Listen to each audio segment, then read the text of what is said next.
Teman-teman, pada video aku kali ini, aku ingin menampilkan dua orang pengecut yang tiba-tiba ingin disebut sebagai pejuang kebenaran. Tiba-tiba ingin disebut sebagai orang yang istiqomah dengan perjuangan kebenaran. Memang lucu-lucu orang-orang di Indonesia ini. Kedua pengecut ini memiliki ketakutan yang sama. Sama-sama takut pada pokok perkara dari kasus mereka. Yang satu mencoba menghindar dengan melakukan prapit berkali-kali. Bahkan katanya tanggal 31 Agustus nanti itu merupakan prapit kelimanya. Padahal sudah keluar surat edaran dari Mahkamah Agung bahwa prapit yang mereka lakukan itu pada akhirnya akan berujung dengan NU. Tapi mereka tetap melakukan prapit. Yang rugi siapa? Jelas negara. Karena negara menganjurkan hukum yang cepat dan ringan biayanya. Ini mereka melakukan prapit berkali-kali atas biaya negara. Tapi menuduh orang seolah-olah yang membuat gaduh negara itu adalah Pak Jokowi. Mereka bukan hanya membuat gaduh, tapi juga merugikan negara. Inilah orang-orang yang nggak ngerti hukum sebenarnya. Tapi sok tahu soal hukum. Makanya melanggar hukum jadinya. Dan ini satu lagi. Orang yang menghindar pokok perkara hingga lebih dari 1 dekade. Seorang tersangka korupsi payment gateway lebih dari 38 miliar. Dan dia melarikan diri ke Australia. Alasannya sebagai dosen, sebagai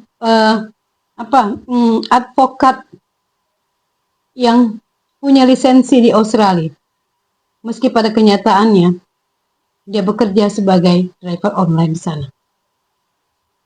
Teman-teman, selamat datang di channel Fakta dan Poin, di mana kita berbicara sesuai dengan faktanya.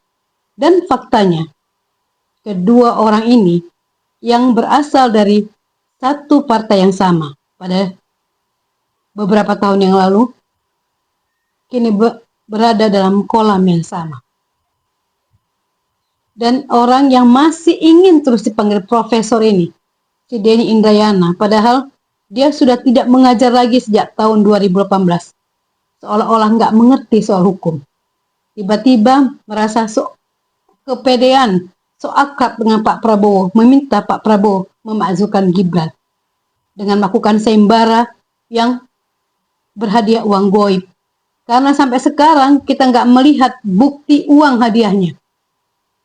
Mana pula bisa orang memberikan donasi, tapi nggak usah ditransfer, cukup di SMS apa di WhatsApp aja. SMS, cukup di WhatsApp aja berapa nominalnya.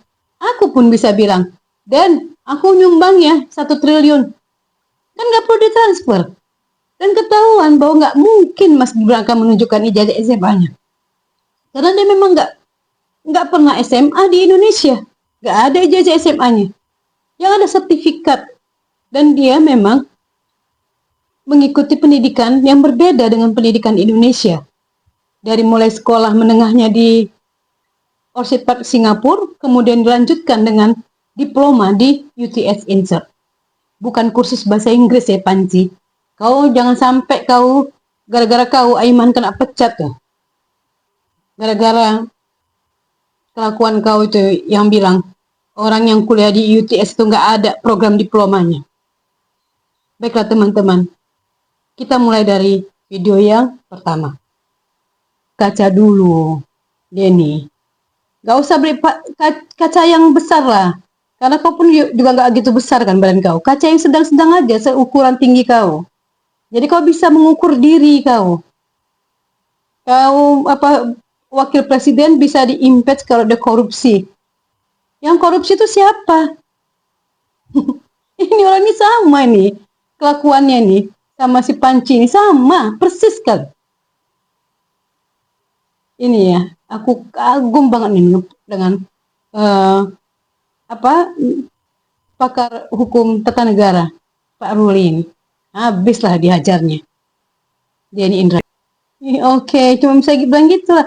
Ini kan kau sakit hati kau, karena kau ketika mengajukan ini kekalahan kau tuh ke MK. MK menolak gugatan kau itu. Kau dikalahkan memang. Dan ketika itu hakimnya Pak Anwar Usman. Orang-orang ini sebagian besar nih orang-orang yang kalah memang. Kau aja ngikuti pemilihan kepala daerah. Kau kalah, Denny. Kau kalah, Denny. Sementara orang yang kau bilang kapasitasnya nggak mencukupi, kau hina lah kapasitasnya nggak mencukupi. Jadi wakil presiden menang. Kau masih kepala daerah. Kau kalah, Denny. Ingat itu, kau kalah. Dikasih jadi wakil menteri, kau korupsi. Itu masalah sama kayak si Panci. Dikasih jadi menteri, segala Panci pun diembat sama dia. Ini kita dengar ya. Bagaimana si seorang yang sangat paham nih soal pendidikan di luar negeri, Ibu Inalim. Menskak abis nih si Panci. Termasuk Aiman. Nih bisa jadi nih Aiman nih kena tegur nih sama Pak Haritanu nih. Karena ini kan berkaitan dengan pendidikan anaknya. Inilah Aimannya. Kau itu kan media kau besar. Yang kau undang ini aja orangnya. Undanglah yang punya bobot. Ini kalau melawan Ibu Mercy, lawannya Ibu Inalim. Gitu. Ini bukan kita ini ya. Sekarang ini yang kita ngerti lah. Ya relawan Pak Jokowi memang harus berani speak up, harus berani menyatakan apa yang tidak benar atau bisa mengcounter. Punya kemampuan memang. Tapi kalau untuk masalah yang berkaitan dengan pendidikan, undanglah yang memang berkaitan dengan pendidikan, yaitu Ibu Inalim. Jangan acara kau ini jadi sekedar orang ini berantem. Apalagi yang diundang si ini, Roy Suryo. Apa nih kaitan dia? Sebenarnya legal standing si Roy Suryo ini apa? Ini kan masalah Gibran. Dia kan masalah ijazah Pak Jokowi. Ini kan mereka berbagi peran. Satu ijazah bapaknya, satu ijazah anaknya. Legal standing si Panci ada di sini apa? Hanya karena mukanya, fotonya ada di flyer. Andi Azwan nggak ada. Terus semua orang dibilang ya, apa legal standing Anda? Kau di sini apa? Gak bisa kau jelaskan. Kau ke Australia aja, gak masuk kau ke dalam UTS itu. Yang kau wawancara siapa? TKI. Bukan siswanya. Orang bahasa Inggris kau pun kuragukan kau bisa bahasa Inggris. Sama kayak si Tifa ini. Bahasa Inggris orang ini kacau semua. Adanya di UTS Insert tahun itu ya ini. Nggak ada pendidikan diploma, nggak ada foundation. Mas Gibran tahun berapa waktu itu? 2005, 2007. Kalau iNews mau mempraktikkan jurnalisme sejati dan membuktikan apakah benar saat itu Insert cuma sekolah bahasa atau sudah punya program diploma, sebetulnya nggak perlu jauh-jauh mencari narasumber. CEO dari iNews sendiri, Angela Tanusudibyo, adalah alumni Diploma of Communication Insert tahun 2005-2006. Hadirkan saja CEO-nya sendiri. Di iNews, Roy Suryo mengatakan bahwa tahun 2005 tidak ada program diploma atau foundation di Insert. Pernyataan ini bukan opini. Ini bisa diverifikasi. Saya punya bukti dari website resmi UTS dan Insert yang sudah saya tampilkan di buku ini untuk mengedukasi publik. Jadi kalau informasi bahwa Insert saat itu hanya sekolah bahasa terus diulang-ulang, padahal ada sumber primer yang bisa digunakan untuk memeriksanya. Menurut saya ini sudah menjadi penyesatan informasi kepada publik. Kalau memang tujuannya mencari kebenaran, kenapa informasi yang bisa dibantah dengan sumber resmi terus diulang-ulang? Netizen, yuk belajar cek sumber yang kredibel. Jangan langsung percaya saya, jangan juga langsung percaya Roy Suryo atau iNews. Cari sumber primer, cari dokumen resmi, baca sendiri. Karena mencari kebenaran bukan mencari informasi yang cocok dengan apa yang sudah kita percaya. Bisa kau ya Iman, kena tegur nanti kau sama bos kau. Anak bos kau ini, atasan kau ini pun lulusan dari diploma UTS Insert. Tanyalah, kalau memang nggak memungkinkan ya, supaya lebih fair gitu. Ya Ibu Inalim diundang, dia lebih mengerti. Pengalamannya lebih dari 25 tahun untuk sekolah ini urusan bagaimana kurikulum sekolah di luar negeri. Ya, jangan hanya sekedar si Panci yang kau undang, mana ngerti dia. Dia bilang apa, diwawancara ya Pak dosen UTS. Yang diwawancarainya bukan dosen UTS. Itu pun dosen tamu yang diwawancarainya. Cuman foto depan UTS dia. Nggak berani masuk. Nggak mungkin pun bisa masuk dia. Sedangkan si Denny ini mengirim surat ke UTS. UTS menolak untuk memberikan data dari siswanya, dari mahasiswanya. Itu jelas ya. Kalau Mas Gibran memang kuliah di sana. Memang mengikuti, menempuh pendidikan diploma di sana. Kalau enggak kan UTS Insight langsung bilang kami tidak, data ini nggak pernah ada jadi mahasiswa kami. Atau nama ini tidak pernah mengikuti pendidikan di kampus kami. Itu dia, Denny. Jangan terlalu banyak kali kau tiap hari bertambah aja uang sumbangan ke kau. Tapi masih kurang itu. Masih butuh berapa? 35M lagi tuh biar bisa kau kembalikan uang yang udah kau korupsi itu ke negara. Video berikutnya. Kok nggak jelas dia dokter loh. Ada Armando ini dokter dari Amerika, lulusan dari Amerika. Kau lulusan dari UNJ. Seharusnya kan kalau kau lulusan UGM, ya S3 kau yang lebih tinggi lah itu. Bukan berarti apa ya, kan ada tuh ya. Level-levelnya nomor berapa, kampus nomor berapa. UGM kalau nggak salah peringkat ke 6 apa ke 7 ya, apa ke 5. Enggak ada yang keempat. Kan jauh dari UNJ itu yang keberapa. Kayak gitulah Roy. Apa? Karena kau tahu di situ ya sering ada kasus apa jual beli gelar dan rektornya kan pernah diberhentikan. Biar lebih mudahnya sekarang buktinya udah sampai ke PT UN. Udah di PT UN kan itu kampus kau, termasuk soal gelar kau itu. Di mana disertasi kau itu pun plagiat. Pertama kau tunjukkan tebal, tiba-tiba jadi tipis. Kok bisa? Kau bilang yang asli kebakaran, tiba-tiba kau tunjukkan lagi sama si Gofur. Gofur pun bingung, kemarin tebal kok jadi tipis. Baru ini ada orang kemana-mana bawa ijazahnya. Kayak ngelamar kerja kau. Video berikutnya. Uang negara ya di kau sama dia, apalagi cuma bersumpah. Orang-orang ini nggak ada takutnya dengan sumpah. Rasulullah bersumpah di bawah Al-Quran ketika jadi saksi ahli di CRS. Dia bilang dia nggak pernah tuh memakai gelar doktornya, makanya dia nggak ambil ijazahnya. Di CRS dia gunakan itu. Termasuk beberapa kebohongan dia ketika jadi saksi ahli di sana. Orang-orang kayak gini masih dipercaya. Orang kayak gini masih dipercaya. Sekali lagi.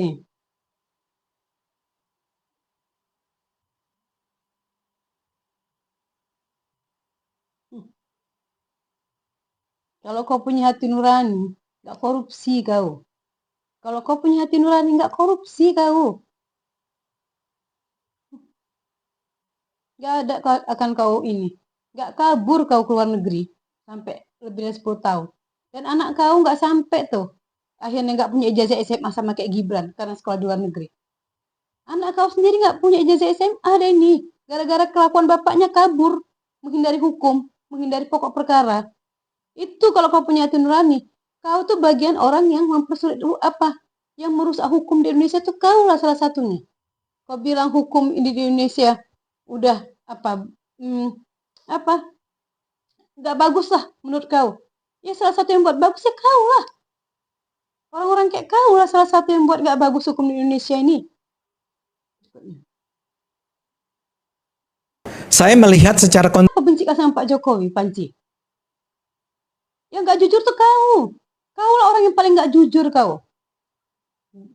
Jejak digital kau tuh banyak. Kau tuh orang paling nggak jujur kau di Indonesia ini. Di Indonesia ini kau orang yang paling nggak jujur. Pembohong kau. Ya, memang betul Pak Jokowi pulang ke Solo.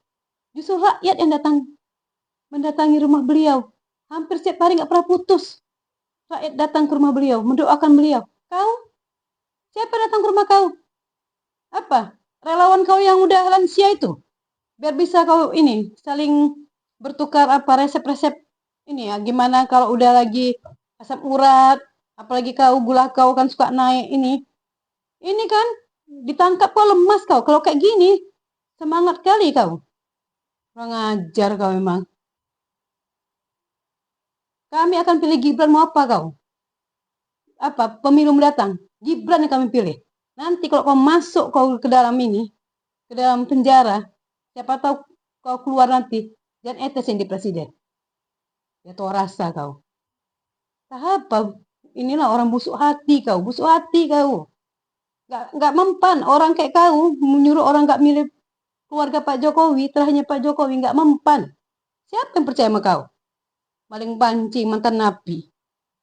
Dana Ini korupsi lagi nih. dalam proyek Payment Gateway di Bukti. kementeriannya. Kawan Pada kau saat pun itu sama yang kau. bersangkutan Sama-sama posisinya nggak jujur. sudah sebagai terdakwa. Sama-sama nggak bisa Tetapi nggak sebagaimana amanah, kita nggak bisa tahu dipercaya. kemudian kasusnya menghilang, orangnya pun ikut menghilang. Sekian tahun, lebih dari 10 tahun. Nah tiba-tiba beberapa hari ini beliau meminta kepada Presiden Prabowo Subianto, ya seolah-olah dia merasa dekat dengan Presiden Prabowo Subianto untuk memakzulkan Gibran. Bahkan memberitahu Pak Prabowo Subianto ya syarat-syarat memakzulkan gitu. Ini orang ini nggak paham sejarah, ya, nggak paham dengan regulasi, tiba-tiba ya muncul ke publik dengan tuduhan-tuduhan, ya seolah-olah Gibran Rakabuming Raka bisa dimakzulkan karena korupsi dan lain sebagainya, tapi dia bicara tidak bawa data, tidak bawa bukti, tidak bawa data. Sementara kasus Payment Gateway sudah punya bukti dan data, bahkan sudah tersangkakan. Saya ingin menyampaikan kepada masyarakat Indonesia terkait dengan Paman Usman atau MK. Putusan Paman Usman untuk ponakan Gibran merupakan salah satu noda hitam dalam sejarah ketatanegaraan Indonesia. Saya ingin sampaikan begini, syarat umur calon presiden dan wakil presiden pada periode 2004, 2009, 2014 adalah 35 tahun yang dibuat oleh Undang-Undang Pemilu. Artinya, untuk periode 2024, di mana ada seorang anak bangsa melakukan JR kepada MK, dan kemudian MK memutuskan kembali merujuk pada 3 periode Undang-Undang Pemilu yang menyatakan bahwa calon presiden dan wakil presiden berusia 35 tahun, kemudian dikabulkan oleh MK. So what? 5 hakim MK memutuskan sah. Hanya 2 yang standing opinion. Artinya, sah. 5 lawan 2. Itu kan prosedur. Anda lihat, Denny, apa yang dilakukan Gibran di video ini.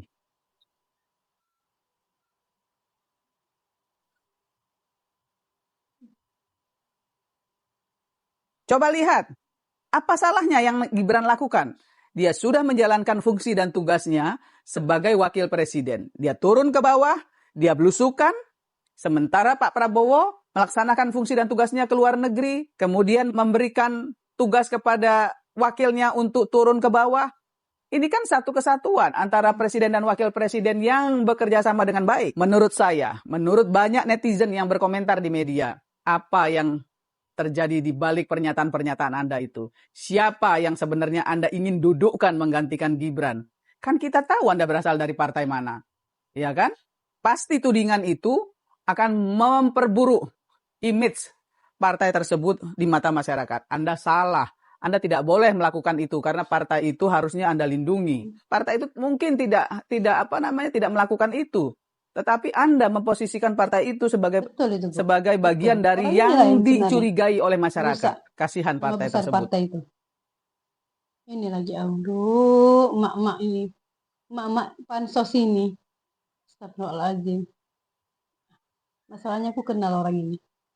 Tapi kakak ini punya berurusan sama bank nggak?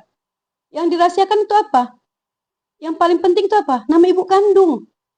Itu juga sebagai password kita tuh di perbankan. Nama ibu kandung. Walah, Kak Mercy, Kak Mercy. Kok jadi kayak gini? Apa karena masih sakit hati? Nggak lolos ikut ini pemilihan komisaris di KIP.